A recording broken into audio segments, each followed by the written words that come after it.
From The National, this is Trending Middle East. I'm Yasmin Al-Taji. It's Thursday, April 24th. Here are today's headlines. Jordanian authorities have banned the Muslim Brotherhood. The announcement came a week after members of the group were accused of involvement in an armed plot against the state. A Jordanian court has since charged 12 Muslim Brotherhood suspects with terrorism-related crimes over the alleged plan to manufacture weapons and use them to destabilize the country. The alleged scheme to make weapons in the country and use it inside the kingdom was the most serious such case for decades in Jordan. Here's The National's Khaled Oweis reporting from Amman. The announcement is part of the continuous repercussions of the case, but the Muslim Brotherhood remains represented in parliament through the Islamic Action Front, a party that accounts for most of the opposition in the legislature, which is mostly loyal to the king and the government. Jordan's Interior Ministry announced a ban on the activities of the group and the closure of its offices in the kingdom. A committee will confiscate the group's assets in accordance with relevant judicial rulings. It's a significant move by Jordan, where the Brotherhood has been active since the 1940s. Until now, it's maintained largely cooperative relations with the government.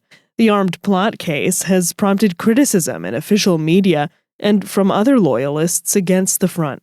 The ban comes as a row erupts between Jordan and the Palestinian militant group Hamas over the same plot linked to the Muslim Brotherhood. Hamas is an offshoot of the Muslim Brotherhood. The authorities in the kingdom have been dealing carefully with this security episode. The war in Gaza has been going on for more than a year, and there is strong support in the country for the plight of Palestinians. It's a development forcing all sides to tread carefully amid the Gaza war and delicate societal balances in the kingdom. Istanbul is recovering from a 6.2 magnitude earthquake that struck the city on Wednesday. Turkey's Interior Ministry said the country's Disaster and Emergency Management Authority and others began surveying for damage and casualties on Wednesday. The National's Lizzie was there when the quake hit. So I'm in central Istanbul in a park where people have been gathering for the past couple of hours after an earthquake hit the city. I was in my apartment building when the earthquake happened. At first there were vibrations, and sometimes this happens when, a large lorry passes by outside, but the shaking carried on and intensified. Here she is with more. Istanbul has long been threatened by a large earthquake. It sits near a cluster of fault lines in the Earth's surface. And what really scares people is that they know that a lot of the buildings in this city are not fit to withstand a very significant earthquake. It's quite complicated, but many buildings were built before stringent regulations were imposed on buildings after a huge earthquake in 1999, which killed 18,000 people. Earthquake Monitor said the tremors struck at a depth of 10 kilometers in the Sea of Marmara, west of Istanbul. The tremor lasted about 30 seconds. Some areas of the city are widely believed to be safer than others because they're built on firm rock, unlike other areas where sandy earth makes building foundations riskier. The latest quake comes in the shadow of a magnitude 7.8 tremor that shook the country in February 2023. That had destroyed or damaged hundreds of thousands of buildings in 11 southern Turkish provinces, leaving more than 53,000 people dead. Another 6,000 were killed in the northern parts of neighboring Syria. So, this has shaken people up here. People know that Istanbul is prone to earthquakes, but there's nothing like it really happening to make people feel, to sort of bring it home that this is a serious risk that people need to be prepared to face. The UAE is renewing calls for the protection of emergency workers in Gaza after its field hospital in the Strip sustained damage from attacks.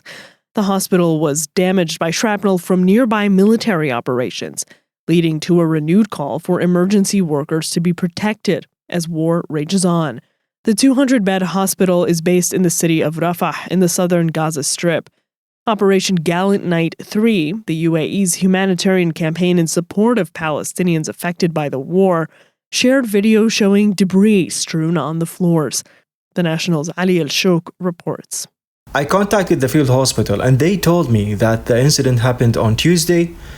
They also confirmed that despite the incident, the hospital remains operational, continuing to provide critical medical care to injured Palestinians. I was also told that already there were 2 cases receiving treatment in the intensive care unit when the incident happened. This hospital has been a vital lifeline since its establishment in December 2023.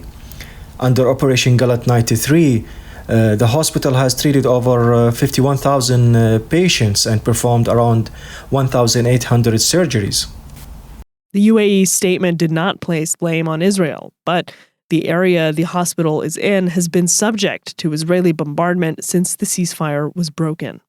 The field hospital, which was swiftly assembled by a team of medical professionals and support staff, is basically equipped with advanced medical technology and supplies.